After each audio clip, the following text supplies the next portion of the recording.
Hello everyone, welcome back to my channel. శ్రావణ శుక్రవారం అని రవ్వ కేసరి చేస్తున్నా. మీరు కూడా నాతో పాటు రవ్వ కేసరి చేసేయండి.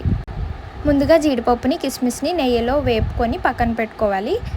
దాని తర్వాత నెయ్యిలో ఉప్మా రవ్వని అంటే సూజీని వేసుకొని కొంచెం కలర్ మారే వరకు దాన్ని రోస్ట్ చేసుకోవాలి బాగా. సో మనకి వన్స్ కలర్ మారుతుంది అన్నప్పుడు దాన్ని తీసేసి పక్కన పెట్టేసుకోవాలి. మనం రవ్వ తీసుకున్న క్వాంటిటీకి డబుల్ వాటర్ వేయాలి అండ్ రవ్వ తీసుకున్నంత క్వాంటిటీ పాలు వేయాలి. షుగర్ కూడా రవ్వ క్వాంటిటీయే వేయాలి.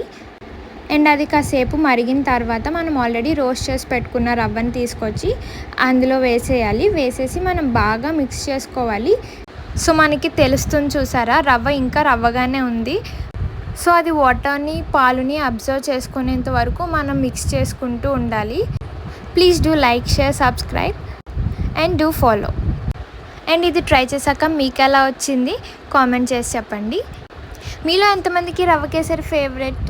చూసారు కదా, వాటర్ని అంతా అబ్జర్వ్ చేసేసుకుంది. సో ఈ మాత్రం థిక్ కన్సిస్టెన్సీ వచ్చిన తర్వాత మనం స్టవ్ ఆఫ్ చేసేసుకోవాలి, ఎందుకంటే అది తర్వాత ఇంకా గట్టిగా అయిపోతుంది కాబట్టి.